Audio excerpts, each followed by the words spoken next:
आज अपन leet code का एक मीडियम लेवल प्रॉब्लम डिस्कस करेंगे। Recover binary search tree. According to this problem अपन को एक बाइनरी सर्च ट्री प्रोवाइडेड है और उसमें गलती से कोई सी भी दो नोट्स स्वैप्ड हो गई है।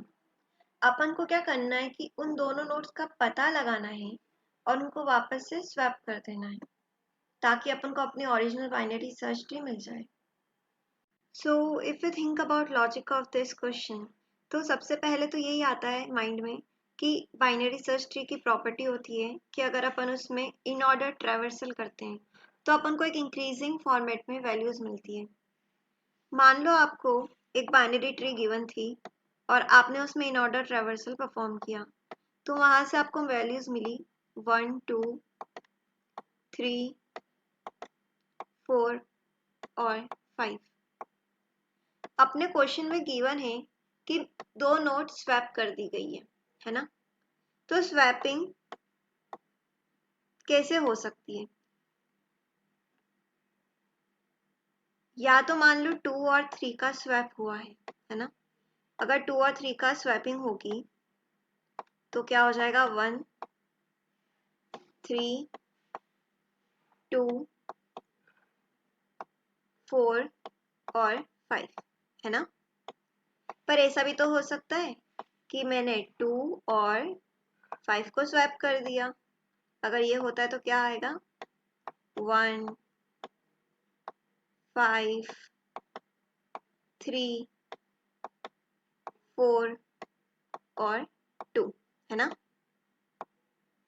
तो सबसे पहली बात तो अगर अपन को एक ऐसा फॉर्मेट मिलता है ना, जिसमें ऑर्डर वॉयलेट कहाँ हो रहा है?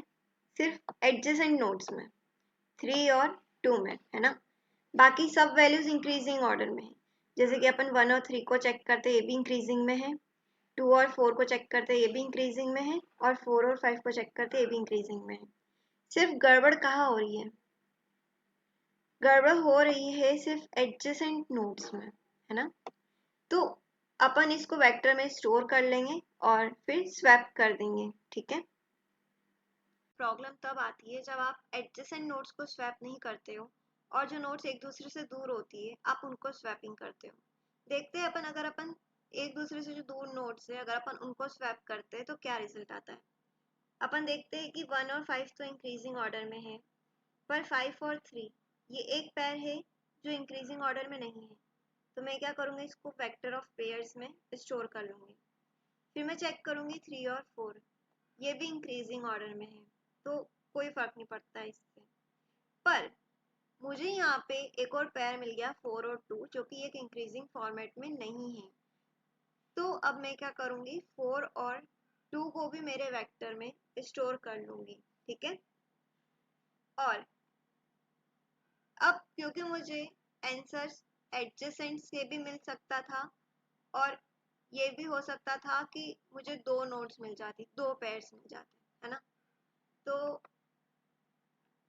अगर अपन इसके लॉजिक के बारे में बात करते हैं तो लॉजिक क्या होगा कि if we get size of pair of vector as 1, right. तो अपन को क्या करना है, स्वैप करना है बस उन दोनों को, जो भी अपन को पेयर मिलता है बस उनको स्वैप कर दो, ठीक है। v ऑफ 0 का फर्स्ट स्वैप करेंगे और v ऑफ 0 का सेकेंड स्वैप करेंगे, ठीक है। अगर वेक्टर की साइज 1 मिलती है, ठीक है। वेक्टर की साइज 1 मिलने का मतलब क्या है कि आपको जो स्वैपिंग करनी है वो एडजेसेंट नोड्स में करनी है ना। जैसे कि अपन ने इस केस में देखा था। पर ऐसा हो भी हो सकता है कि अपन को साइज मिले 2, so if we get size as 2, तो ये वाला सिनेरियो हो जाएगा, ठीक है। तो यहाँ पे अपन स्वैपिंग किसकी करेंगे वो अपन देखते हैं, 5 और 2 की, है ना। तो यहाँ पे मैंने क्या किया था, एक्चुअली में एक पेयर मुझे क्या मिला था, 5 और 3, ठीक है। दूसरा पैर मुझे क्या मिला था, 4 और 2, जो मेरी बाइनरी सर्च ट्री की प्रॉपर्टी को फॉलो नहीं कर रहा था। तो मैं स्वैपिंग किसकी करूंगी, 5 की और 2 की, है ना। तो if we get size as 2, then we will swap v of 0 का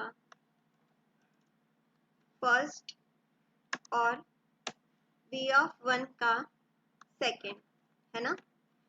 तो अब अपन अगर वापस से देखते हैं कि अपन ने किया क्या था, तो सबसे पहले अपन ने क्या करा, इन ऑर्डर ट्रेवर्सल कर लिया। इन ऑर्डर ट्रेवर्सल के बाद अपन ने चेक करा कि कहाँ कहाँ पे अपन को इंक्रीजिंग ऑर्डर नहीं मिल रहा है ना। अब जहाँ पे भी मेरे को इंक्रीजिंग ऑर्डर नहीं मिलेगा, मैं उसको मेरे वेक्टर में स्टोर कर लूंगी। अगर मुझे बस एक ही पैर मिलता है जो इंक्रीजिंग ऑर्डर फॉलो नहीं कर रहा है, मतलब कि एडजेसेंट नोड स्वैप हुई है, तो अपन उनको स्वैप कर देंगे, ठीक है। पर अगर मुझे वहाँ पे वेक्टर की साइज 2 मिल जाती है, मतलब कि मुझे 2 पेयर्स मिले हैं जो इंक्रीजिंग ऑर्डर फॉलो नहीं कर रहे हैं, तो यहाँ पे क्या करेंगे, अपन जो भी अपन को v ऑफ 0 का फर्स्ट मिला है उसको स्वैप कर देंगे और v ऑफ 1 के सेकेंड को स्वैप कर देंगे, तो अपन को अपना एक इंक्रीजिंग ऑर्डर का फॉर्मेट मिल जाएगा। तो अब अपन इसके कोड को समझते हैं। तो यहाँ पे अपन ने क्या किया, सबसे पहले एक वेक्टर ऑफ पेयर बना लिया जिसमें अपन पेयर स्टोर करेंगे जो अपने इंक्रीजिंग ऑर्डर के फॉर्मेट को वो नहीं कर रहे, सेटिस्फाई नहीं कर रहे। यहाँ पे मैंने एक और ट्री नोड बना लिया प्रीव, जो प्रीवियस वैल्यू को स्टोर करके रखेगा। फिर जैसा कि मैंने बोला था कि अपन एक इन ऑर्डर ट्रेवर्सल करेंगे। इन ऑर्डर ही क्यों, क्योंकि इन ऑर्डर अपन को एक इंक्रीजिंग ऑर्डर देता है बाइनरी सर्च ट्री के केस में। अगर रूट नल के बराबर है तो रिटर्न हो जाओ वहां से, वरना लेफ्ट में ट्रेवर्स करो। और ये अपनी वो कंडीशन है इंक्रीजिंग ऑर्डर को चेक करने की, कि अगर मेरा प्रीव नल के बराबर नहीं है और साथ ही में अगर रूट की वैल्यू जो है ना वो प्रीव की वैल्यू से कम हो जाती है, तो यहाँ पे अपना इंक्रीजिंग ऑर्डर का जो भी ऑर्डर है वो फॉलो नहीं हुआ। तो मतलब अपन को एक पेयर मिल चुका है ना, तो इसको वेक्टर में पुश कर दो। तो प्रीव और रूट को अपन ने वेक्टर में पुश कर दिया और फिर प्रीव को रूट के बराबर कर दिया, है ना। प्रीव अपनी प्रीवियस वैल्यू को स्टोर कर रहा है और रूट आगे वाली वैल्यू को। फिर अपन इन ऑर्डर का ट्रेवर्सल करेंगे और राइट को कॉल करेंगे, ठीक है। यहाँ पे मेन फंक्शन में मैंने अपने इन ऑर्डर के फंक्शन को कॉल करा है और उसमें रूट को पास किया है। यहाँ पे वही चीज़ हो रही है कि अगर वेक्टर की साइज 1 हो जाती है तो स्वैप कर दो जो भी अपन को पैर मिला था उन दोनों की वैल्यूज को। अगर ऐसा नहीं होता है और वेक्टर की साइज 2 मिलती है तो फिर स्वैप करो p ऑफ 0 के फर्स्ट की वैल्यू को और p ऑफ 1 की सेकंड की वैल्यू को, ठीक है।